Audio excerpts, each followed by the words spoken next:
khilaaf dhowr sannadood ah oo u dhexeeya xubno ka tirsan majliska albayaan ee dalkan koonfur afrika ayaa waxaa soo gabagabeeyey sheekh maxamed cabdi umul. khilaafkan ayaa wuxuu salka ku hayay xarumo madaarisa, maal lacageed iyo arrimo maamul. siduu sheekh maxamed cabdi umul ka dhawaajiyey, khilaafkan ayaa gaaray heer maxkamadeed, waxaana qolo kasta ay qabsatay looyiri isku difaacdo. sidoo kale waxaa khilaafkan isku dayay culummo Soomaaliyeed oo kaga timid dalka dibaddiisa sida Nairobi iyo meelo kale inay xaliyaan sida Sheekh Shibli, balse kuma aysan guuleysan.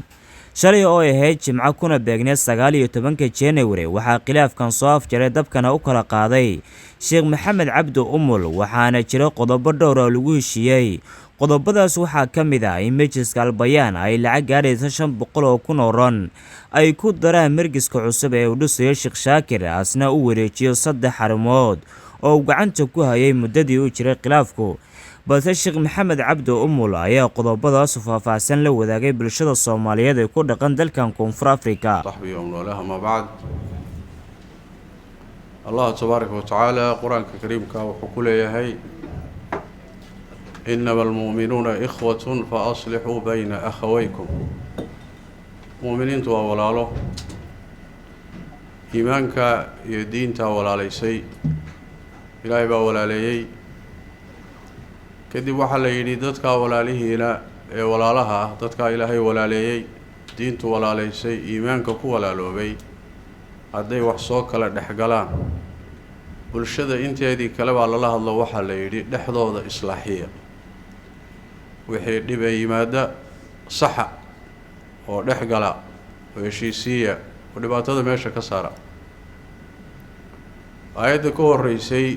waxa lagaga hadlayaa xataa hadii uu dhaco gacan ka hadal iyo xataa in la isdila haday gaadho xataa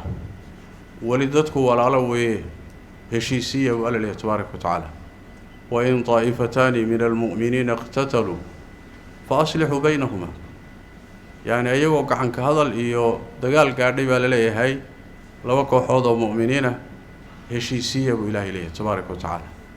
مركا ضدكو وبني آدم نكي حاس كيسا إسقبان لو هذا صاحب كا إسقبان لو هذا واددا إسقبان مدحدا إسقبان. يعني واحد إسقابشوا شيء طبيعي. وحنا كان يبني آدم مركو وذا نولي هاي إنه واحد أحمر وقصب. شقدا أحمر يساكيني سمرك إن محوها هاي وحوها ليس يرحكت. أرنك مرك الطبيعي كمركو يمادو وإن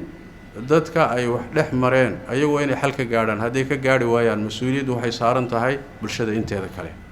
وإله الله تبارك وتعالى ليه تلاوك قاضي. مركا maanta ilaahay fadligiis waa maalin jumco ah salaadii jumcadaynu tukanay taariikhda waa 19 bisha January 2024 waxaan u fadhinaa ilaahay fadligiisa inaan xal ka gaarno oo inu gabagabayno khilaafkii muddo dheer ka soo jiray maraakistan albayaan ku yaala muxuu ahay magaalada ku yaala idinkama qarsoona khilaafkaasi soo jireenka muddo soo jir dad badan baa galay culimo u timid oo Nairobi uga timid hadda ka hor Sheekh Shible iyo Dr. Ibrahim Farax ilaahay kama dhigin in muxuu ahay xal ka gaaraan ragalo odayaal badan baa galay khiyaar badan baa gashay ilaahay ajir ka siiyo muxuu ahay ay u dambeeyeen muxuu ahay Sheekh Abdullah iyo Laxsantore Abdurrahman.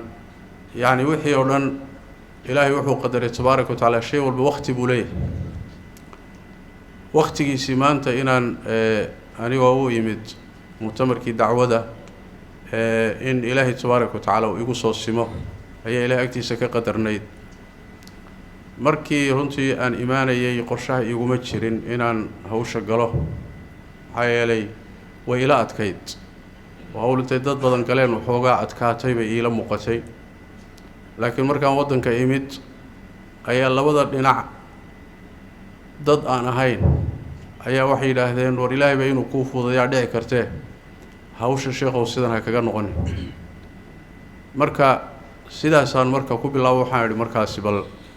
bal akhyaartaan arkay haddii ii muuqato markaa inuu wax furmi karaan waan isku day hadda waxaan u joogaa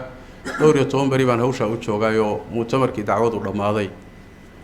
ilaahay fadligii maanta waxaan marka u fadhinaa hawshii gabagabadeeda waxaan u mahad celinayaa dadkii horay u galay walaalihii isku dayay ilaahay miisaanka xasanaadka uu saaro aad bay runtii u dadaaleen laakiin wax walba waqti buu leeyahay ilaahay ugu tala galay waxa kale oo u mahad celinayaa sidoo kale labada dhinac oo runtii aniga intaan hawsha soo galay muujiyay yaani mas'uuliyad iyo xilkasnimo iyo dabacsanaan fara badan muujiyay baan ayagana u mahad celinayaa jazakumullahu khayran ilaa aan soo gaadhnay maanta inaan gabagabayno insha Allah taala khilaafkii isaga ahaa oon soo afjarno marka la yiraahdo khilaaf baa jiro dad baa wax isku haya oo la soo afjarana de waxa laazim oo laga maarmaana inuu tanaasul yimaado waxa lagu xaliyo waa tanaasul waxa sheeganaysa ka tanaasul waxan ka tanaasul waxan ama raalli ku noqon ama ku noqon laakiin waxa waa inaa tanaasulsho لأن هذا تنازل إيمان تنازل وحقوق ذا شيئين يزود كتك تنكتك تنسوق إمادة سيدا حالها لقو قارو مركا إلهي فضلك تبارك وتعالى هو شو هذا واسوق بقبيني فردقنا روحان ربو تلقى إن شاء الله إنا إذن لو داقو قوام دي هو شاسي إلهي نوافتشي إن كقارني لبدا دينعنا أي إسلاقاتين هو شو إن شاء الله تعالى يكون ما نيسو inaguna aynu maanta goobjoogna ka ahaanayno kuna ducaynayno insha Allah taala ilaahay fadligiisa tabaaraka wa taala labada dhinac kaliya ma ahayne markay sidan oo kale khilaaf u yimaado dambi badan baa ka dhashay shaki ma laha in badan inaga naga mid aan ku dambaabnay yaa oo hadal hayn iyo sheeka iyo warkeedii fidnadu haday bilaabato yaani dad badan bay xaadhataa Soomaa oo dad badan baa muxuu ahay dhexgala marka inagana wixii inaga gaaray hawsha iyada ilaahay noo dambi dhaafo وحي دنبنا إن شاء الله تعالى إلهي تبارك وتعالى وحي فتن يا آفي خلافات الله ينقى إلهيو وحي هوش أولا حيسي شيخ شاكر ومحوها هاي البيان محوها هاي دول كان شيخي سنة مراكزتن البيان المسؤولية دي هاي إيو مؤسسة دي البيان هي أدي البيان مراكزت كو قرنايين أيو أولا حي خلافك أولا حي isafkara waa uu ka dhashay wixii uu hadda aan tilmaamayna ayuu ahaa kiisku maxkamad buu tagay maxkamad buu yaalay saad la socoteen hawshii ilaahay fadligii waa soo gabagabaynay qaraaraadka iyo go'aamadan idinku akhrinaya kadibna qolo walba waxooda inaan ku wareejiyo kadibna insha Allah taala aan ka ducayno waa intaas weeye biidna tabaaraka wa taala si kooban go'aamada waxay ku qoran yihiin luqada ingiriiskana waa ku qoran yihiin luqada Soomaaliyana waa ku qoran yihiin laakiin manduumka iyo muxtawa waa isku mid waana sida soo socota heshiiska Al-Bayan Islamic Council Trust iyo Sheikh Shaakir Abdullahi Aadam labada dhinac waxay ku heshiiyeen kow in khilaafka soo jiitamay ee ku saabsan saddexda xarumood ee ku yaala magaalada Port Elizabeth lagu dhameeyo sulux isla markaana ay diyaar u yihiin qaadashada go'aan kasta oo uu Sheekh Maxamed Cabdi Umal ku dhexdhexaadiyo kadibna anigoo Sheekh Maxamed Cabdi Umal ayaa arintii la wareegay waxaan u kala dabqaaday oo aan dhexdhexaadiyay labada dhinac arinta oo alla mahadi ay ka dhalatay in labada dhinac ku heshiiyaan qodobadan hoos ku xusan kow dhanka Sheikh Shaakir wuxuu ogolaaday inuu Al-Bayan ku wareejiyo waraaqaha milkiyada saddexda guri ee khilaafku ka jiro ee ku yaala magaalada Port Elizabeth laba inuu sidoo kale ku wareejiyo dhammaan agabka uu Al-Bayan u hayay sida waraaqaha rasmiga ah istaamiyada iyo wixii kale wixii la mid saddex inuu faraha kala baxo sheegashada iyo maamulka saddexda xarumood isagoo ula sinaanaya dadweynaha kale taasoo macnaheedu yahay inay Al-Bayan xor u tahay maamul u samaynta iyo go-aanka gaadhista aayaha xarumahaas. saddexda qodob waxaa oggolaaday sheekh shaakir. dhanka albayaan qodobka koobaadi waxa weeye inay meesha ka saaraan wax kasta oo sheegasho ah oo ay sheeganayeen labada dhinacba wixii sheegasho ah in meesha laga saaro, dhaqaalo iyo waxay dooni ha noqoto. qodobka labaad waxyaalo badan baa laysku sheeganayay laakiin anigu ma xaqiijinin oo kiisku ma ahayn waxaan intaan dabagalo maxaa ka jira maxaan ka jirin ma ahayn, duuduub iyo uun heshiisiin bay ahayd. marka wixii la sheeganayay in meesha laga saaro. laba, in markaska cusub ee uu sheekh shaakir ka gadayo magaalada Port Elizabeth ay albayaan ku darto lacag dhan 500,000 oo ran, taasoo aan xaq u siinaynin sheegasho saami ama maamul mustaqbalka. bimacnaa lacagtaas ay meesha ku darayaan kuma yeelanayaan berri inay ku sheegtaan ama saami ama ma ahe maamulka inay wax ku yeelanayaan. ayib, labada dhinac waajibaadka saaran labada dhinac waxaa waajib ku ah isla markaana ay oggolaadeen. kow, in markii ay fulaan qodobada aan kor ku soo xusay ee labada dhinac mid walba laga rabo ay si wada jir ah usoo baabi'iyaan dacwada maxkamadda. yacni intaa hore markay dhacdo waa in maxkamadda lasoo xidho. laba, in maadaama laga heshiiyey wixii hore labada dhinac ay ku wada noolaadaan is-ixtiraam, walaalnimo iyo nabad, iyadoo laga fogaanayo wax kasta oo keeni kara isku dhac iyo xiisad aan loo baahnayn. saddex, in si taasi u hirgasho si foolka fool ah laysula xalliyo wixii hadda kadib soo baxa ee isku dhaca ama khilaaf keeni kara, isla markaana laga fogaado dacaayadda, wararka aan la hubin iyo dadka wararka kala qaada fitnadooda. waxaa saxiixay sheekh shaakir cabdulaahi aadam iyo amiirka albayaan sheekh xasan cabdulle guure iyo aniga oo dhexdhexaadiya. intaasi waa go-aamadii lagu heshiiyey. kadib intaa markii lagu heshiiyey waxaa dhacday maxkamaddii sidii loo soo afjari lahaa. looyarkii wuxuu soo diyaariyey, dhankii dacwada gudbiyey, qoraalkaasuu soo gudbiyey, soo diyaariyey. qoraalkaas labada dhinacba way saxiixeen, aniguna waan saxiixay. qoraalkaasi waxaa loo geynayaa labada looyar, maxkamaddiina sidaasay ku xidhan tahay. oo iyadana insha allahu tacaala waa la soo xidhay biidni illahi tabaaraka wa tacaala. broseskeeda looyaradaa gelaya, intanubaa nalooga baahnaa. lacagtii albayaan looga baahnaa way shubeen iyadana dukumentigeedii wakaa, oo waxaa lagu shubay mashruuca looyarka gacanta ku haya akownkiisa lagu shubay, ayadana waraaqihii lagu shubay waan hayaa wakaa. dukumentigii saddexda mashruuc ama saddexda guri uu sheekh shaakir gacanta ku hayay ayagana uu soo wareejiyey, anigaa haya. si toosa waxaan doonayaa inaan ugu wareejiyo albayaan, innaguna aynu markhaati ka ahaano insha allahu tacaala. waxaan doonayaa marka sheekh shaakir waxaan ku wareejinayaa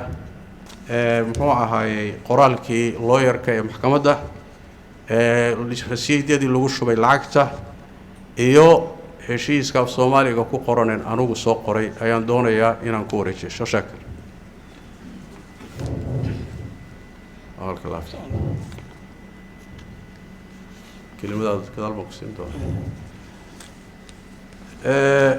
reer bayaan jeemankoodaa jooga sheekh xasan, waxaan rabaa isagana inuu soo istaago. iyadana halkaa waxaa ku jira saddexdii taytaldhii ee dhulka, saddexda guri. waxaa ku jira waraaqdii lagu soo kansalaya maxkamadda ingiliish ku qorayd, heshiiskii aan hadda akhrinayay iyo rasiidkii ay lacagta ku shubeen. afartaasaa halkaana ku jira. sheekh xasan waa ka allah yubaarik fiik. waxaa soo hadhay anigaa iska leh. waxaa soo hadhay nairobi baanu la noqonayaa. waa rasiidka waraaqda maxkamadda lagu soo saarayo iyo heshiiska hadda aan akhrinayay oo iyadana nuskhooyinkooda intaana aniga Nairobi iska leh Nairobi baan loo noqonayaa insha Allah tacaala inta wixii ka dambeeya arintu saasay ku dhamaatay alxamdulillah ilaahay baa noo fududeeyay ilaahay baa maanta iska leh awoodteena ma aha xoog iyo xeeladeena ma aha ilaahay baa iska leh fadliga isagaana ku mahadsan inta wixii ka dambeeya waxaan doonayaa inaan kelimo kooban oo daqiiqada ah aan mid walba siiyo Sheekh Shaakirna aan siiyo Sheekh Xasanna aan siiyo insha Allah tacaala oo ah macnaheedu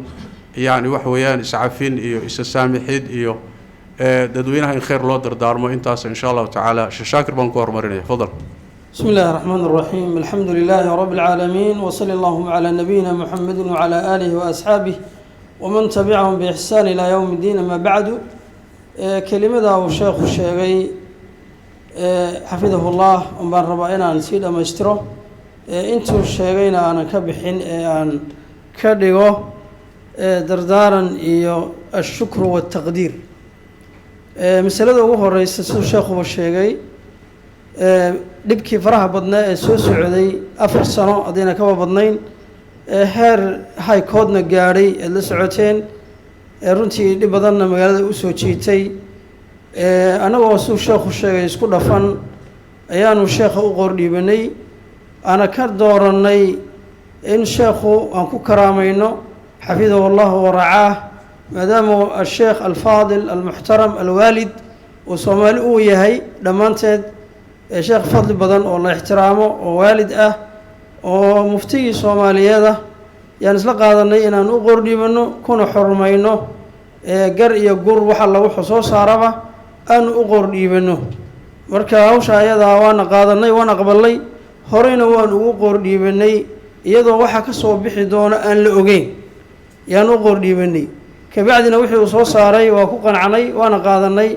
labada dhinacba taa waa qodob aan ka leeyahay sheekha aan warkiisa ku sii taakiidinayo oon iqraar ku samaynayo si aad u fahantaan qodobka labaad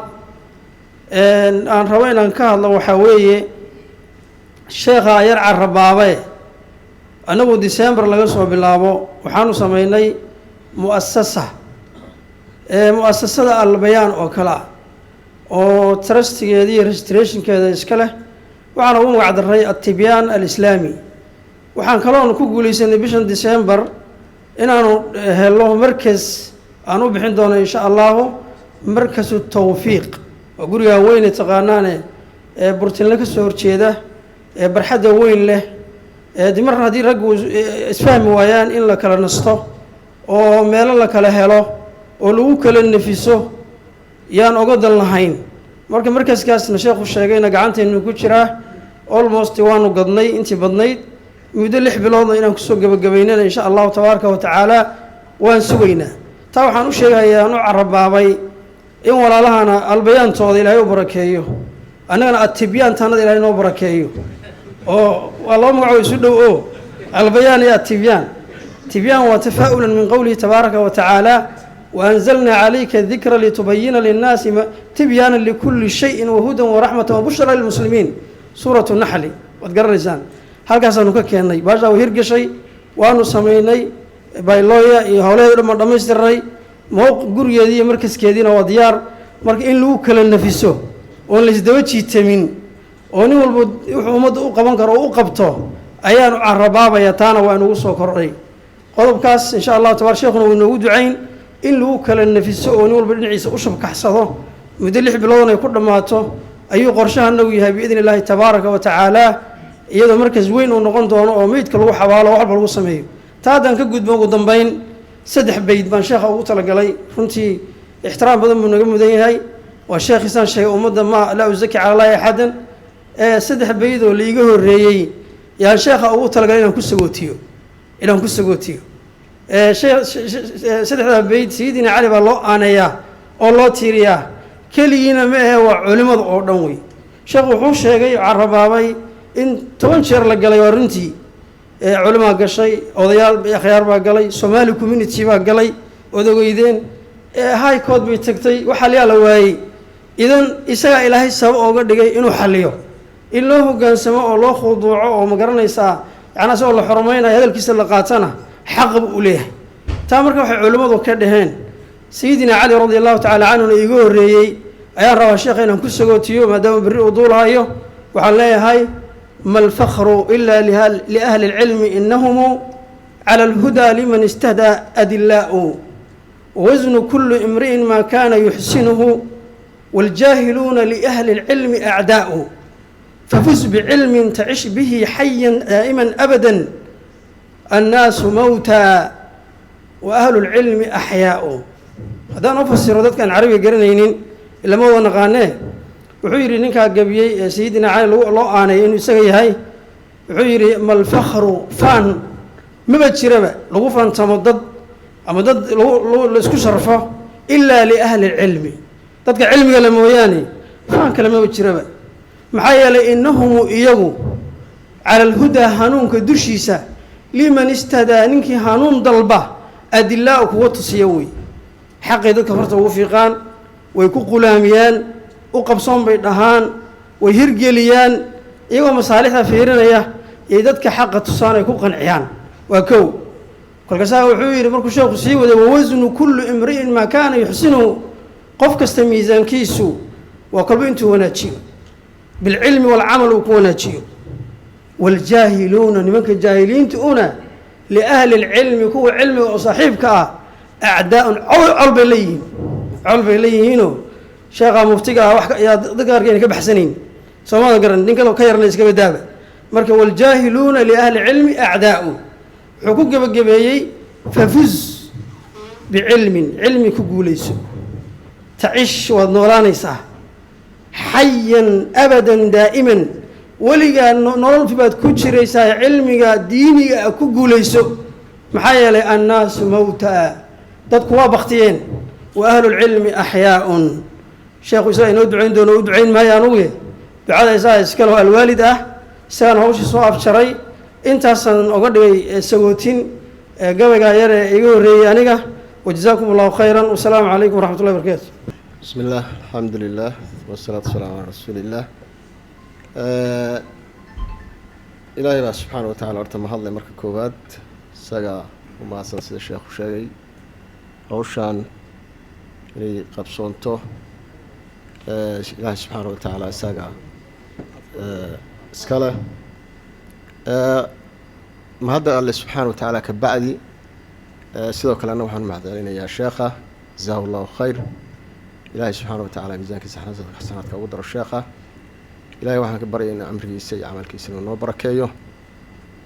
سجن إلهي سبحانه وتعالى عمري بركيه أولاده وبحفظيه وحي دبا أما حنونا أما هينا إلهي سبحانه وتعالى إنه كقاضه وشافيه waxaan kala soo kala mahadcelinayaa sida sheekhu yiri dadkii hore runtii hawshan in badan oo kamid ah ee isku soo dayay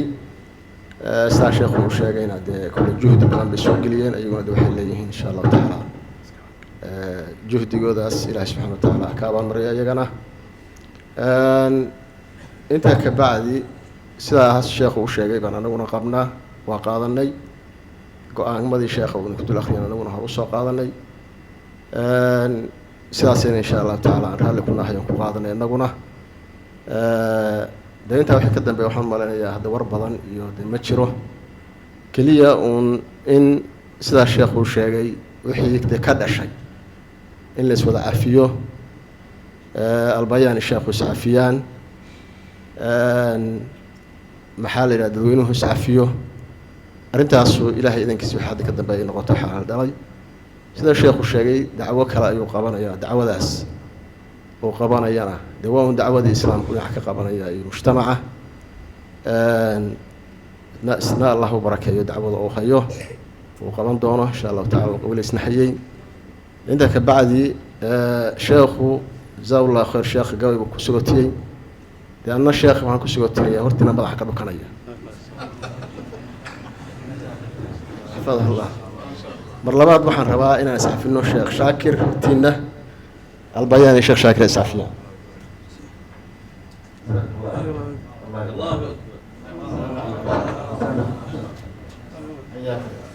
zaatullah khayr tasawwada ayaamuna wa nasa way inoo dhamaatay si fiican oo qurux badan bay inoogu dhamaatay mar kale waa u mahad celinayaa labada dhinacba bacda xamdillaahi tabaaraka wa tacaala aad baad u mahadsantihiin.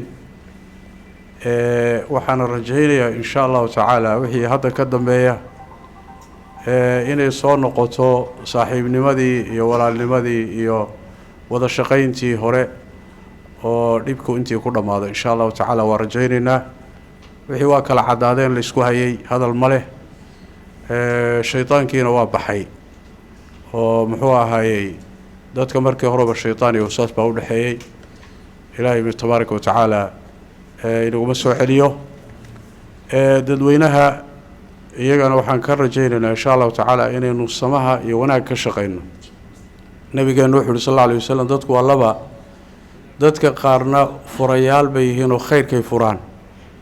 qaarna sharkana way xidhaan, qaarna sharkay furaan xumaantana way xidhaan.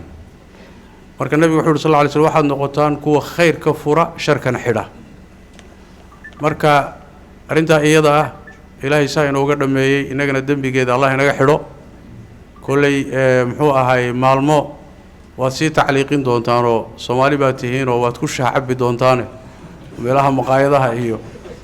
laakiin insha allahu tacaala khayr sheega, khayrna dhiyooda insha allahu tacaala. kolley intaasi la waayi maayo, soomaali baynu u nahay.